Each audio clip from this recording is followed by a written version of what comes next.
Hello, welcome back to my channel. ഇന്ന് എൻ്റെ ഓഫീസിലെ ഓണം സെലിബ്രേഷൻ്റെ ഡേ ആണ്. അതാണ് ഞാൻ ഈ ഒരു കോസ്റ്റ്യൂമിൽ. ഇതിൻ്റെ ഫുൾ ഗെറ്റ് വിത്ത് മീ ഞാൻ എൻ്റെ ചാനലിൽ അപ്ലോഡ് ചെയ്തിട്ടുണ്ട്. ജസ്റ്റ് ഒന്ന് കയറി നോക്കണേ. 8:30 എത്തേണ്ട വെന്യൂയിൽ 9 മണിയായിട്ട് ഞങ്ങൾ എത്തിയിട്ടില്ല. പോയിക്കൊണ്ടിരിക്കുന്നതേ ഉള്ളൂ. എപ്പോഴത്തെയും പോലെ തന്നെ ആര് വണ്ടി എടുക്കും, എങ്ങനെ പോവും എന്നൊക്കെ ഉള്ള ചർച്ചയ്ക്കിടയിൽ കതി രണ്ടും കൽപ്പിച്ച് വണ്ടി എടുത്തിട്ട് വന്നു. ഞങ്ങളെ പിക്ക് ചെയ്തു. ഞങ്ങൾ പോയിക്കൊണ്ടിരിക്കുക. എൻ്റെ ഒരു കണക്ക് കൂട്ടൽ വെച്ചിട്ട് ഒരു 10:30 ആകുമ്പോൾ എത്തുമെന്നാണ് ഞാൻ വിചാരിച്ചത്. പക്ഷേ ഒരു 9:30 ആയപ്പോൾ തന്നെ കതി എത്തിച്ചു. അങ്ങനെ വീണ്ടും കതി ഒരു പ്രോ ഡ്രൈവറാണെന്ന് ഞങ്ങളെ തെളിയിച്ചു. ഇതായിരുന്നു കേട്ടോ വെന്യൂ. ബേസ് 11 പാലായിൽ. വെന്യൂ ഒരു ഭയങ്കര കാം ആൻഡ് ക്വയറ്റ്, എங்கே பார்த்தாലും ഒരു ഫോട്ടോ സ്പേസ് ഉള്ള ഒരു അടിപൊളി വെന്യൂ ആയിരുന്നു. പിന്നെ ഞങ്ങൾ അവിടെ ചെന്നപ്പോൾ തന്നെ രാവിലത്തെ ആ ഫോട്ടോ സെക്ഷനും പരിപാടിയൊക്കെ കഴിഞ്ഞിട്ടുണ്ടായിരുന്നു. പിന്നെ എൻ്റെ വിഷമം കാരണം അന്നമ്മ രാവിലെ തന്നെ 2-3 ഫോട്ടോ എനിക്ക് ഓൾറെഡി എടുത്ത് തന്നു. അതുകൊണ്ട് ഞാൻ സമാധാനപ്പെട്ടു. അത് കഴിഞ്ഞ് പിന്നെ കൊട്ടും മേളമൊക്കെ ആയിട്ട് പരിപാടി സ്റ്റാർട്ട് ചെയ്തു. ഇതിൻ്റെ ബാക്ക്ഗ്രൗണ്ടിൽ ഡയറക്ടേഴ്സിൻ്റെ എൻട്രി ഷൂട്ടൊക്കെ നടക്കുന്നുണ്ട് കേട്ടോ. അപ്പോൾ ആ കൊട്ടും പാട്ടുമൊക്കെ കേട്ടു. അതൊക്കെ കണ്ട് ഞങ്ങളവിടെ കുറച്ച് നേരം നിന്നു. ഈ നട്ടപ്ര വെയിലത്ത് തുള്ളിക്കളിച്ച് നിന്നപ്പോൾ തന്നെ പകുതി സൺസ്ക്രീനും പോയി. അത് വേറെ കാര്യം. ആകെ ക്ഷീണിച്ചു വെയിലത്ത് നിന്നിട്ട് വേർത്തിട്ട്.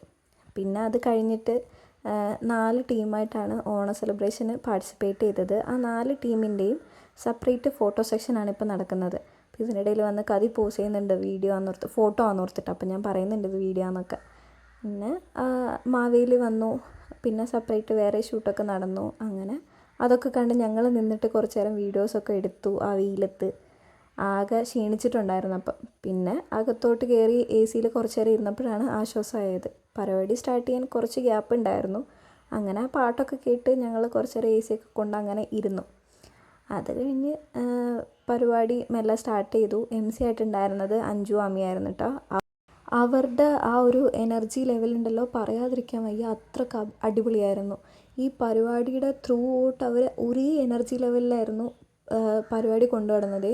അത്രയ്ക്ക് അടിപൊളിയായിരുന്നു. അതെനിക്ക് ഭയങ്കര ഇഷ്ടപ്പെട്ടു. പിന്നെ മാവേലി വന്നു. ഓണത്തിനെ പറ്റി 2 വാക്കൊക്കെ സംസാരിച്ചു. ഇത്രയും ക്യൂട്ടായിട്ടുള്ള ചബ്ബിയായിട്ടുള്ള ഒരു മാവേലിനെ ഞാൻ ആദ്യമായിട്ടാണ് കാണുന്നത്. എനിക്ക് മാവേലിനെ ഭയങ്കര ഇഷ്ടപ്പെട്ടു. പിന്നെ പയ്യെ സാറുമാരുടെ പ്രസംഗവും ഇൻട്രൊഡക്ഷനും ആദരിക്കൽ ചടങ്ങും ഒക്കെ ആയിട്ട് പരിപാടി അങ്ങ് തുടങ്ങി. ഇതിനിടയിൽ ലക്കി ഡ്രോസ് ഇടുന്നുണ്ട്.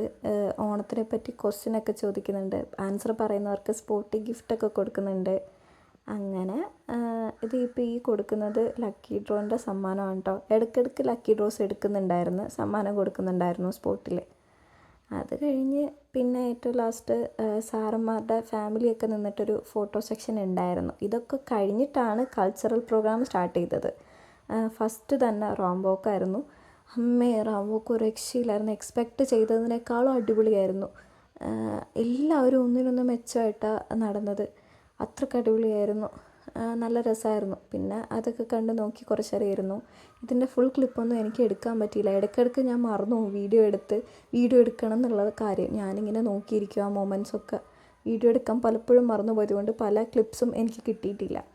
അത് കഴിഞ്ഞ് പിന്നെ ഞങ്ങളുടെ ഡാൻസൊക്കെ ഉണ്ട്. ഇതിനിടയിൽ ബോയ്സിൻ്റെ ഡാൻസൊക്കെ ഉണ്ടായിരുന്നു കേട്ടോ. അതെനിക്ക് എടുക്കാൻ പറ്റിയില്ല. പിന്നെ ഞങ്ങളുടെ ഡാൻസായിരുന്നു അത്. ഞങ്ങളുടെ ഡാൻസും അടിപൊളിയായിരുന്നു. ഞാൻ പൊതുവേ സ്റ്റേജ് ഫിയർ ഉള്ള ആളായതുകൊണ്ട് ഞാൻ വിചാരിച്ചായിരുന്നു ഞാൻ സ്റ്റേജിൽ കയറുമ്പോൾ ഒരു 3/4 ഭാഗം സ്റ്റെപ്പും തെറ്റിക്കുമെന്ന്. പക്ഷേ അത്ര പ്രശ്നമൊന്നും എനിക്ക് വന്നില്ല. വലിയ കുഴപ്പമില്ലാതെ പരിപാടി അങ്ങ് കളറായി. ഇത് കഴിഞ്ഞിട്ട് കുറേ പേര് പറഞ്ഞ് ഡാൻസ് കൊള്ളായിരുന്നെന്നും. അപ്പോൾ പിന്നെ സെറ്റായി. ഇത് പ്രാക്ടീസ് ചെയ്യാൻ ഞങ്ങൾക്ക് അധികം ടൈമൊന്നും കിട്ടിയിട്ടില്ല. അപ്പോൾ തട്ടിക്കൂട്ടി വേഗം ഉണ്ടാക്കിയ ഡാൻസാണിത്. പക്ഷേ അങ്ങനെ ഉണ്ടാക്കിയ ഡാൻസാണെന്ന് കണ്ടപ്പോൾ പറഞ്ഞില്ല എന്നാണ് എല്ലാവരും പറഞ്ഞത് കേട്ടോ. പക്ഷെ കൊള്ളായിരുന്നു. ഞാൻ പൊതുവേ സ്റ്റേജിൽ കയറുമ്പം നേരെ നോക്കി കളിക്കാറേ ഇല്ല. താഴത്തോട്ട് നോക്കിയായിരിക്കും കളിക്കുന്നത്. പക്ഷേ ഇപ്രാവശ്യം ഞാൻ നേരെ നോക്കിയാണ് കളിച്ചത്. എന്തായാലും കൊള്ളായിരുന്നു.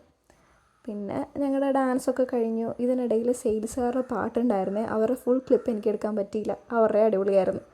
ഇതൊക്കെ കഴിഞ്ഞ് കഴിഞ്ഞപ്പോൾ ഏകദേശം ഒരു 1-1:30 മണിയായി. അപ്പോഴത്തേക്ക് വിശപ്പിൻ്റെ വിളി വന്നു തുടങ്ങി. പിന്നെ സദ്യയ്ക്ക് വേണ്ടിയിട്ടുള്ള നീണ്ട കാത്തിരിപ്പായിരുന്നു. അവിടെ ഇരുന്ന് കുറച്ച് വീഡിയോസൊക്കെ എടുത്തു. പിന്നെ ഇല വന്നു, ഉപ്പ് വന്നു, പിന്നെ അറിയാൻ മേലാത്ത എന്തൊക്കെയോ സാധനങ്ങൾ, പച്ചടി, കിച്ചടി, അവിയൽ, തോരൻ, അങ്ങനത്തെ കുറേ സാധനങ്ങളൊക്കെ വന്നു. എനിവേ സദ്യ കൊള്ളായിരുന്നു. ഇത്രയും വിശന്നിരുന്ന് കഴിച്ചുകൊണ്ടാണോന്ന് അറിയത്തില്ല, സദ്യ അടിപൊളിയായിരുന്നു. ഞാൻ എൻ്റെ ലൈഫിൽ ആദ്യമായിട്ടാണ് ഒട്ടും വേസ്റ്റ് ആക്കാതെ സദ്യ കഴിക്കുന്നത്. അത്രയും വിശന്നുകൊണ്ടായിരിക്കണം. പിന്നെ ഇതിൻ്റെ കൂടെ ട്രിവാൻഡ്രം സ്റ്റൈല് ബോളിയും പാലടയും ഉണ്ടായിരുന്നു. അതിൻ്റെ ക്ലിപ്പ് എടുക്കാൻ ഞാൻ വിട്ടുപോയി. പക്ഷേ കൊള്ളായിരുന്നു, എനിക്കിഷ്ടപ്പെട്ട്. ഇതെല്ലാം കഴിഞ്ഞിട്ട് ലാസ്റ്റായിരുന്നു വടംവലിയുടെ ക്ലിപ്പ് എടുക്കാനും ഞാൻ മറന്നുപോയി. ഇത് വടംവലീൻ്റെ ലാസ്റ്റ് ആ വാഴക്കുലയായിരുന്നേ സമ്മാനം. അതൊക്കെ പിടിച്ച് നിൽക്കുന്ന ക്ലിപ്പേ എനിക്ക് കിട്ടിയുള്ളൂ. എനിവേ ഇത്രയൊക്കെ ഉള്ളൂ ഞങ്ങളുടെ ഓണം സെലിബ്രേഷൻ്റെ വ്ളോഗ്. വൈൻഡപ്പാണിത്.